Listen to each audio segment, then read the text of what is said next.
Hey, party people. Let's talk about couture. Let's talk about spring 2024 couture week. And let's talk about why couture is at the tail end of all the spring shows, shall we? Because we often talk about couture being the trend setter. It's not just couture, but often couture is high concept, and a lot of people get ideas from couture, that sort of thing. But it's like, well, Zoe, weren't all the other couture, like spring shows, back in September and October? That's because couture doesn't have to worry about the long planning calendar of mass production. Okay, because if you're showing in September, October, then you are soliciting sales from wholesale buyers all throughout October. And then you are, in here, you're ordering fabrics, ordering all your materials, finishing a product development, and getting your production patterns in place, which are different from your sample patterns. And then you're running production here and here. And then usually whatever you're showing, whether it's on the runway or not, whatever you're showing this season for spring, you're dividing into multiple deliveries so that you have something new in stores all the time. So you have a January delivery, you have a February delivery, and all this time, you're also designing your fall shows, which will show in February, okay? And so all this lead time, so that you have all this time to do your production and sell Jan, Feb, March. That's when your spring 24 shows are selling here. But couture is never about sales, not anymore, okay? It used to be, not so much anymore. And even then, couture gowns or outfits, suits, what have you, they're made one at a time for individual customers. You don't have to run cut tickets and, bundle up orders, and none of that is happening.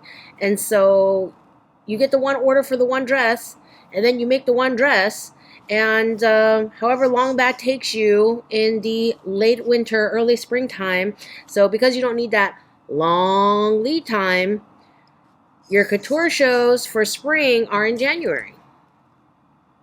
That's how that works. And it's not even so much like whatever's happening here, whether it's spring, whether you label it spring, fall, pre-fall, whatever you label that, it's still going to influence upcoming seasons. But that's why spring is here, and then it gets made for actual, March, April. Let's look at some shows. I always like to add a geeky little twist to my runway reviews to make them different from other people's runway reviews. So today we are going to be looking at these runway shows through the lens of the design principles that we have studied already. We haven't studied all of them. We still have balance and rhythm and, okay, spoiler. But we have learned these. And so we're going to see where we see them throughout the couture collections. And I'm just going to talk a little bit about what trends that I've been seeing throughout the couture shows. Things shows have in common, right? Let's start with Schiaparelli, because the season started with Schiaparelli, right? So something I noticed throughout were these sort of black and beige collections where, well, this one is completely black and beige, but some of them were largely black and beige. And it's not nude, first of all. Even on these white people, it's too pale to be considered nude. And nude is a lot of different colors. Brown is also a nude for some people. So we don't use that word to describe a singular color. Not around here, right? But they're beigey and peachy. And what does that remind you of? Pantone color of the year. And I got, when I posted on my social media asking what people thought of Pantone's Color of the Year Peach Fuzz, I actually got more positive feedback than I had in previous years. I asked almost every year, and I guess that lived up to the promise, because this peachy, dreamy color is definitely very close to Peach Fuzz, okay?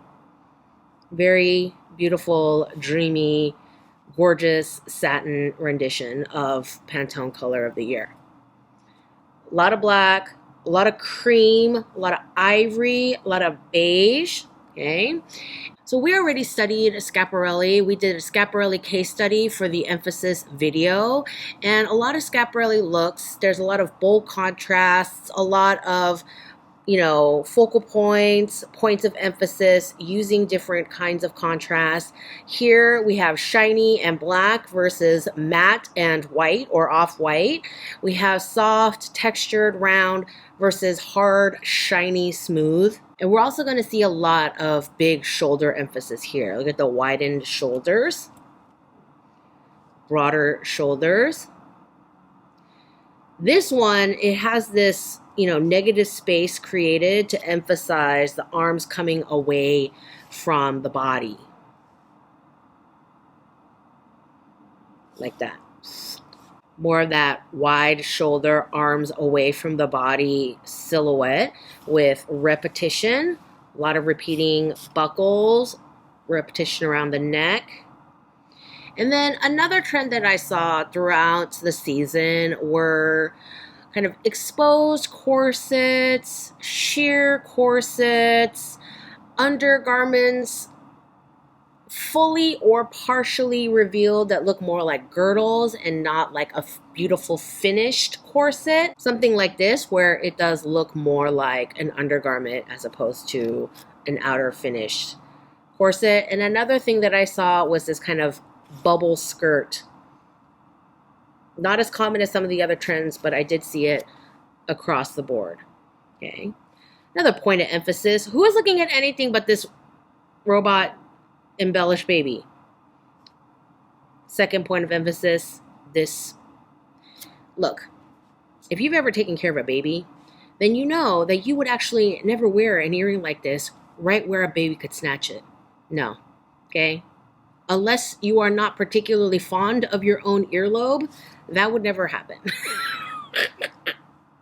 Okay, listen, people love this dress. People are wild about this dress. They're just like, wow, this is so cool. But here's my problem with the dress. I also think it is very cool, but it's like this very like back and forth, like, you know, when we talked about ambiguity, where things of a general theme were scattered across a dress, a garment, so that your eye didn't particularly rest in one spot, but move all around, just like the other kinds of repetition. All the kinds of repetition are to get you to move your eye across the visual texture,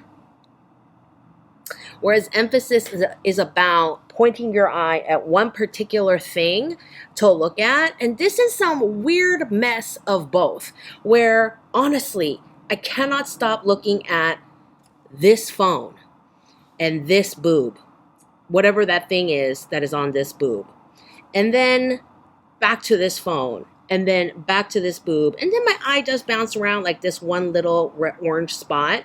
So maybe it is doing a good job of making your eye move around. But honestly, this phone, and not only that, it is such an awkward placement. It's not where like a, you know, maybe if it was lower down, it's just not a good resting spot. Do you know what it means for something like, let me tell you about tangents, okay? It is when you have a square, and inside that square, you have a triangle, and it is hitting it like that, okay? And all you can do is stare at that, because it is so bizarre that that point is butting up against the side of the square like that. Whereas if you had that same square and you just had a triangle in it, this just looks more soothing to the eye. It doesn't bother you. It doesn't just point right there. That's what that phone is to me. Right on the shoulder like that, it is literally making me bonkers. bonkers. Okay? But you know, editorial looks are supposed to get you to talk about them, so. More repetition of buckles, buckles, buckles. That keyhole is something that happens a lot. Repetition or motif repetition. Okay, these little popsicle stick feathers, mother of pearl chips, slightly irregular, not perfectly proportioned. There's that whole undergarment that doesn't look like it's supposed to be an outer garment, bubble skirt. There's that shoulder emphasis, arm away from the body shape again. Let me tell you something. Whew, just the construction of it is so immaculate. Like anyone who's never made a wedding dress just does not know the pain of keeping something so clean in a workshop full of people, and to get it, the pressing job on this. Oh, it was so beautiful. The app crashed. Anyways, I'm nuts about how smooth and just immaculate and beautiful. Oof. Look at that. It's like it wants to be an hourglass, but a weird one. I know, surrealism, part of Schiaparelli's Haute Couture. Yeah, I got it, but just thinking about the visual, it's like you want the emphasis on the waist and the broad shoulders so much that you're willing to hang the arms out. You know, like, it's like those gym bros who can't hang their arms at their sides because their lats are so swole, like that, but not. I mean, this dress, everyone and their mother has oohed and awed over it on social media because it is indeed beautiful.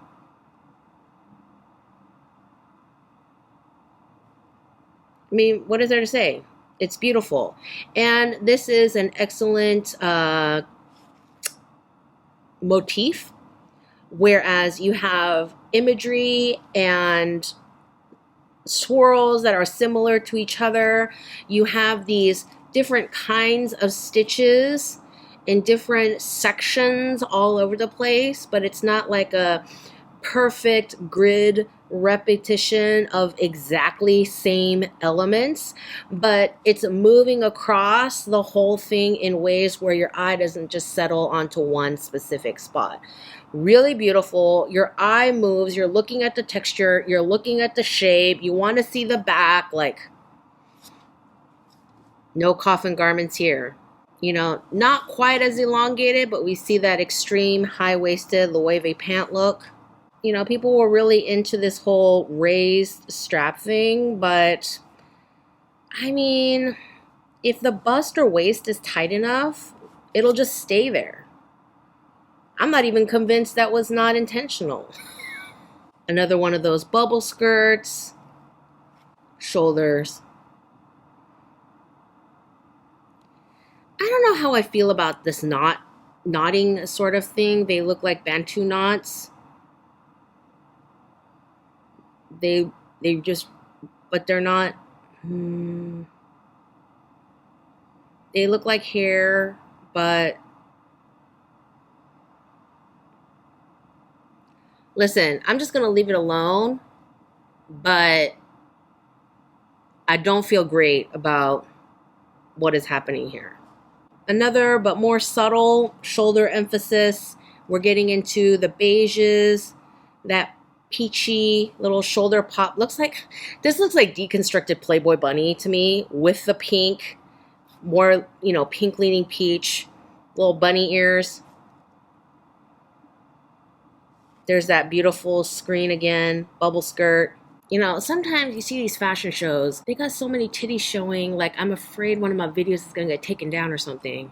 Just a quick look at Giambattista Valli. A lot of bubble skirts.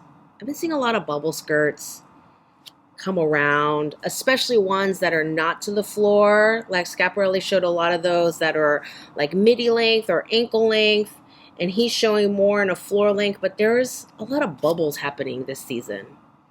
Alexis Mabille also showing the Pantone color of the year. Miss Sohee typically shows a lot of jewel tones and a kind of jewel tone, like brighter jewel tones, gem colors.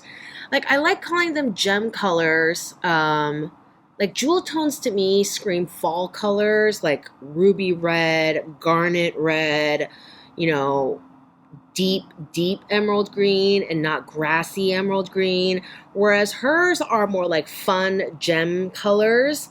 So I don't know. That's just a me thing. But she does touch on color of the year also. She also is doing some bubble skirts. And another thing that I see quite a bit this season is a hip emphasis. There's going to be a lot of things where there's added padding around the hips, or the end of the torso is going to be cut off with a seam line right under the hips, but in such a way where there's like drop waist, seam cutting, padding, some other kind of embellishment emphasis where we're going to pay a lot of attention to the hips. This is actually one of my favorite dresses of Miss Sohee's this season. Just, I think I prefer when she is a little bit more restrained, because when she, like, I think she does great when she goes 150 buck wild, like the most editorial, and then when she pulls way back and she shows a lot of restraint, it ends up with something really beautiful. But when she tries to hit this middle ground between buck wild and ready for the opera, like it gets a little costumey, a little like it's not, maybe it's just not her strong suit. The red is not part of this gown, okay? Because I'm teaching the color theory for fashion class on my Patreon right now, I'm really back in full force just seeing color schemes everywhere. Here is a green and red complementary color scheme in one outfit with all the beading along the bottom and the pink lining. I love a surprise lining. Overall, it's an overall analogous color scheme. We are starting with reds and pinks, red, violet, violet, blue, violet, and then a little bit of green here and there. It's a wide analogous color scheme, neighboring colors, but that is what it is. But overall, I don't think this was her strongest. It looks very costumey. Here's that drop waist again, but in this case, it just makes her look very short-legged. It's the contrast of colors. Whereas something like this that's monochromatic, she still looks very long, even with the drop waist. Again, here with the monochrome, I don't love this dress, but she still looks long in it because it's monochromatic. And there's that undergarment that's not quite looking like it should be an outerwear corset. That one looks like an outerwear corset. I don't know if red was the right choice for this look. I think she's trying to go for some of these more off-the-wall Valentino style color combinations, but this wasn't quite it. Overall, I've loved Miss Sohee's past work, but this was not a great collection. Elie Saab, there's never much to say about Elie Saab, unless you just want me to keep saying beautiful dresses, beautiful gowns. What is there to say? They're beautiful. Women are going to want them. Women are going to want to wear them. Are they groundbreaking? No, but should just gorgeous design and beautiful craftsmanship just always be lauded? Oh, yeah. Yeah. There's that Pantone color of the year. This one is more pinky. This one is a bit more peachy, a little bit more in between. Ugh, the embellishments are always so good. You know, what are you supposed to say? Just, wow. Just gorgeous. What do you want? Just, let's dissect this color story. We have double comps, which is, you know, complementary color scheme. It can be a little one note with a larger collection. So a lot of designers who do larger collections like this, they'll do double comps, 2 pairs of complementary color schemes. We have red and green here and here. And then we have orange and blue, which are those peachy tones with these bluish gray, greenish, little drip drab of purple, but mostly the blue and orange and the red and green. Jean Paul Gaultier by Simone Rocha this season. You know, he has that revolving roster of, I wouldn't call them up and coming. Like, people in fashion know these names. They're more like on the cusp of like being super duper famous, you know, like being more household name past, you know, people who are famous within fashion. I don't think Simone Rocha is a household name, but I think she could be. I think she could be. So again, a ton of black and a lot of Pantone's color of the year, a lot of peach, a lot of beige. We have the one plus size model of the season that I saw. If you saw others, let me know. In what is essentially a fairly shapeless dress. So it's beautiful, but it's also shapeless, which is always really disappointing. Crochet is something that, honestly, people are obsessed with right now. It is having a moment. We saw a lot of that in Schiaparelli. We're going to see it here. Simone Rocha always loves a pop of red, so the pop of red is not a huge surprise. Jean Paul Gaultier has been known always for his treatment of, that sounds weird, the treatment of breasts. That's not how he dresses breasts, okay? And so the breast emphasis across the collection is a beautiful tie-in to Simone Rocha's play with how she dresses breasts. All the corseting meeting Simone Rocha's love of the long strands of ribbons. I love the little seashell cup brassiere things on the dresses, but as I go through the collection, I just keep thinking about how they all look a little too close together. And I'm not sure if that was intentional. I don't know if y'all remember this trend on TikTok where people were doing this filter where the camera took a picture of one half of their face and they just flipped it so that you could see how weird it looked for your face to be perfectly symmetrical. And some people didn't use that filter quite right and their eyes ended up a little bit too close together and it made them look really weird.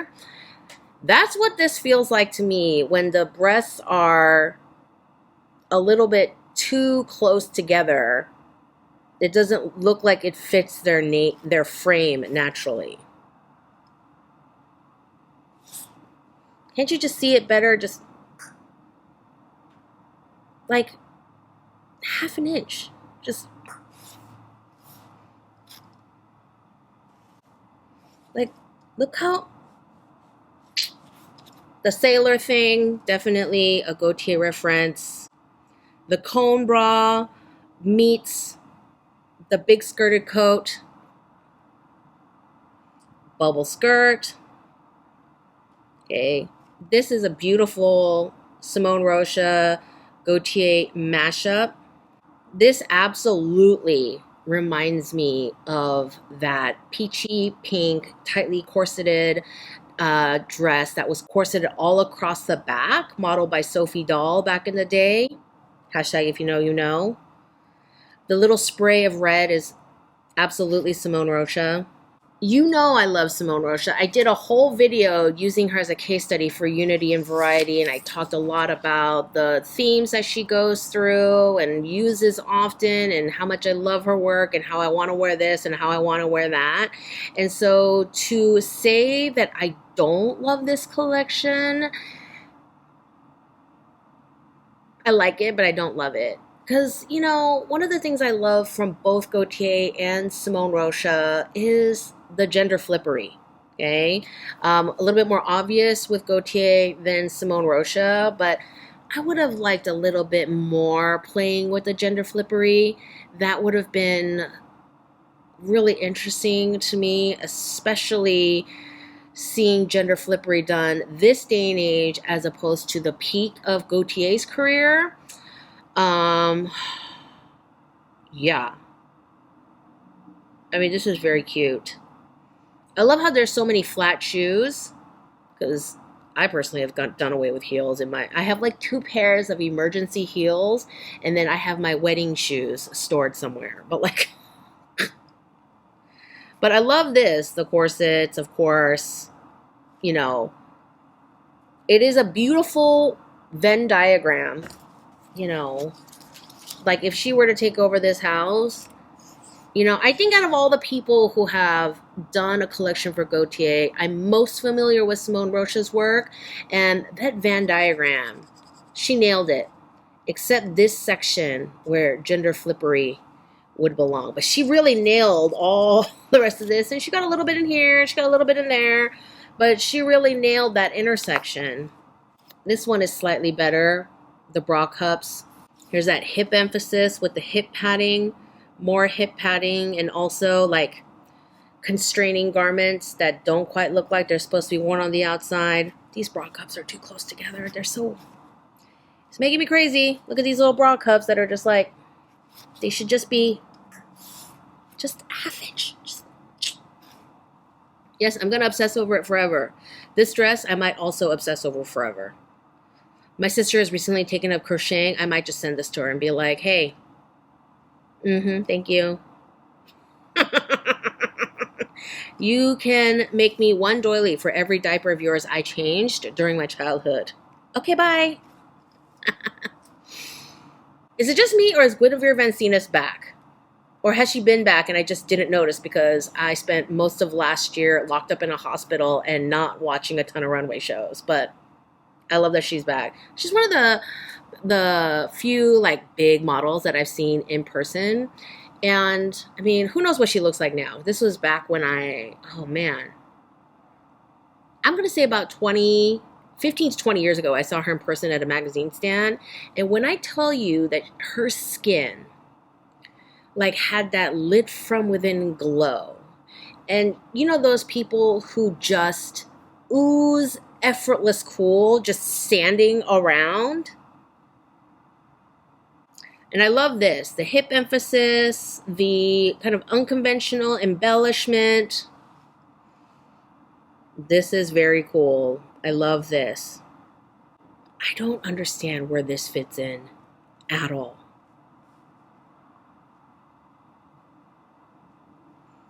It's got a cool wavy drop waist. I was hoping to see a back view of this to see like maybe the back was so interesting it was worth this super boring front. But no. And this is so awkwardly made. What is this? They didn't even press this top seam. What? And this corset looking backwards. But look at this. Beautiful. This is also beautiful. So yeah, I mean, there are a lot of beautiful pieces. Like I said, I like it, but I don't like love it. I wanted to love it. I wanted to love it. But I just love her work, period. So maybe I'm being hypercritical because I have like buoyed her up in my mind. Here's Viktor Rolf, all black and beige.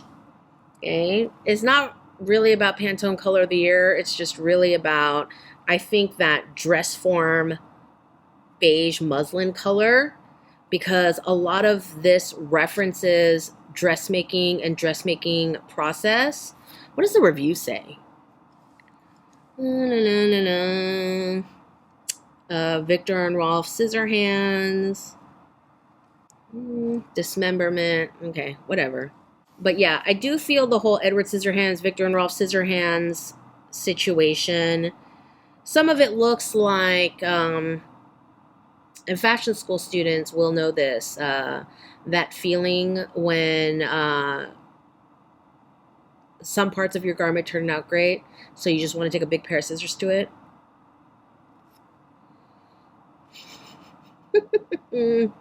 But Viktor and Rolf, they often play with themes of the process of dressmaking, and so this is just super fun to me. This whole half done, another like undergarment corsetry revealed. And then of course there are some that just look like the garments, but they are the most boring. But this whole underneath the structure with the undergarments, the horsehair being revealed, love that sort of thing.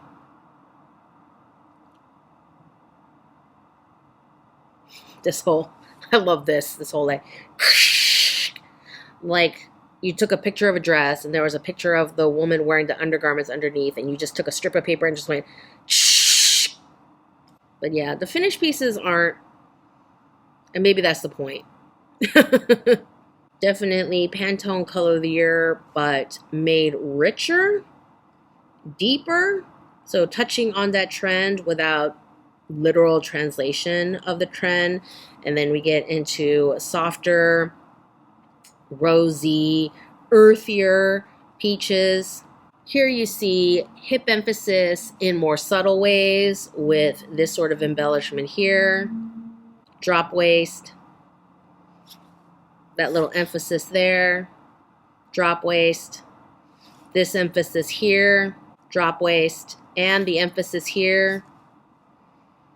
Here, here, here, here.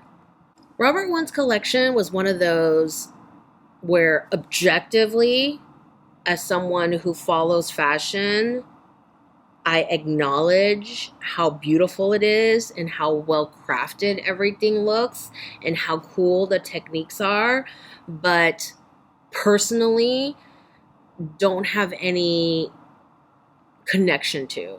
I just don't feel it. And that's not on him. That's just my own personal thing. You know, a lot of people were talking about how there's a lot of repetition from last season because Robert Woon is establishing his house codes. But I just don't think that they were... Maybe I don't buy it. I'm a little bit torn about that. Like the raindrop, like trench coat where it looked like he was in the rain and the raindrops were crystallized and everything. Just such a beautiful effect. But him doing it again... I'm not like, wow, he did it again. But I feel like you should be like, wow, he did it again, but better. And you see that in this one. This one is one where you feel like, oh, he took that kind of concept and pushed it a little bit further. But this one is a little bit too different. It is special in its own way and shows a lot of beautiful technique. But it just, and maybe the silhouettes weren't as wow because last season it was the silhouette, it was the mood, it was the drip, it was the newness, like all of that combined. It's like if he's going to establish something that looks like it got rained on as a house code, like how often can he do it without it looking repetitive? A lot of umbrellas like last time, a lot of paint splatter like last time. Paint splatter umbrella, but done in pearls. If this was the first time seeing something like this, I would be wowed, but it's not. It just looks a little bit too much like a school project where your teacher told you to deconstruct a trench coat. But there's a lot of this like emerging out of a skirt that looks like a coat. This whole thing, this just looks too Guy Fieri for me. Nothing against Guy Fieri because I don't actually know much about him at all. But just it's very that cheesy painted flames on black on a car sort of thing. This just needs a better transition from this business casual top to dance competition ruffled skirt sort of thing. Like, where is the connection? This one is a little bit better because at least this one also looks like a dress and that one looks like it belongs to a dress. But again, this disconnect, I don't know how they flow together. This is cool. I like this. We've got the paint splatters. We've got the drippy, wet looking thing going on with the colorful pearls. That's like this to me looks like a continuation of last season, but not done exactly like last season. This is the one. We've got the sharp pleating. We've got the extreme hat. We've got the splatters. We've got the drip. Like, it's like a moving in a different direction. It's a little bit new. It's fun, but like dramatic. I don't understand what that is. I actually really like these super pointed breasts that aren't like real cone breasts, but they are just really extreme and sharp. And I don't know, I just really love those. I actually really love those. This looks like a little too much like 20-year-old Gareth Pugh. Someone said that these hands look like when that kid in Home Alone slaps his hands against his face, you know, ah! And now I can't unsee it. Pantone Color of the Year. I know I sound like I work for Pantone. I absolutely don't. They don't even know I exist, so whatever. Deconstructed corset. This one is a little over-designed. This one kind of looks like early days of coronavirus when we were all talking about those death masks. This is Margiela, heavy on the black and the olive drab, very dark, moody, with like a closing series of the light blue stripe, very fairy tale referencing. And there's that Mr. Pearl's corset, the extreme, this sort of look, like literal hourglass as opposed to like, more, you know, standard hourglass. A lot of corsets showing. Look at how extreme that is. This show didn't quite have like plus size models as it did just have random, not extremely thin models.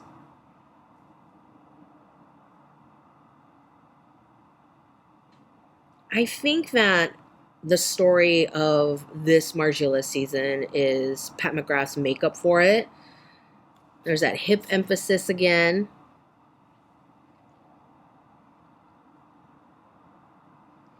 A lot of revealed corsetry. It's always been a Galliano sort of thing he does where he loves to show kind of the tailoring elements that we often do not see in a finished garment, like basting stitches and the undergarment corsetry. So this trend is like perfect for him. People are talking about how, oh, Dior is back, but it's over at Margiela. It's like, this is, I think, darker and moodier and than anything he ever did for Dior or would have progressed with Dior. And I don't think he would have been playing with gender flippery at Dior like he does over here. I think that's not the Dior thing, and he knows that. But, you know, Galliano, he knows how to tell a story, to be dramatic,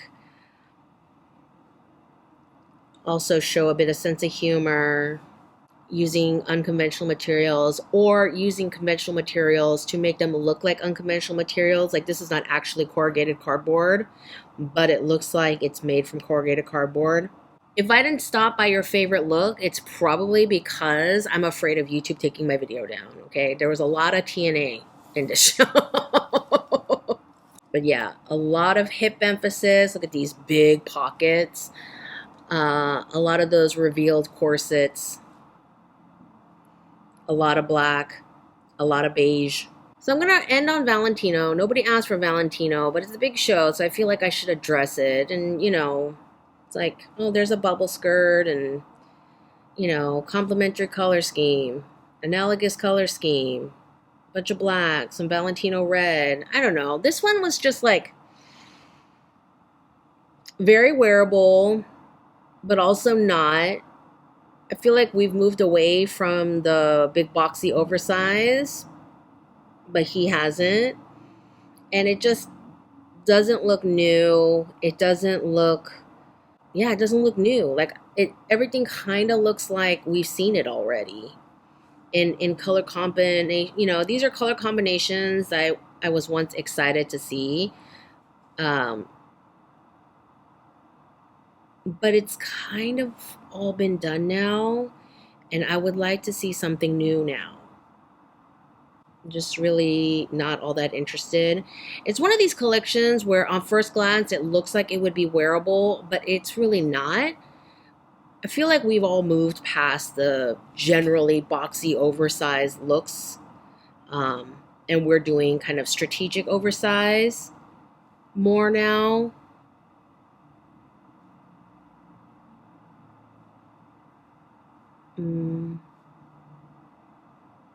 So, I mean, I love those pockets though. You know, I'm a sucker for big pockets, but just looks kind of 80s, but not in a fun way.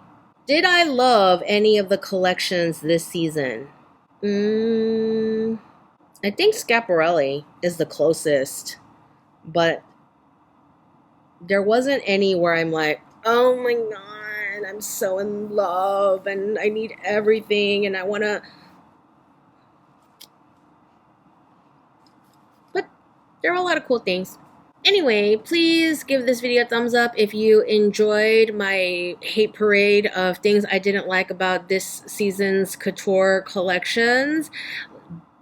Let me know your thoughts of individual shows this season, and I'll see you in the next video.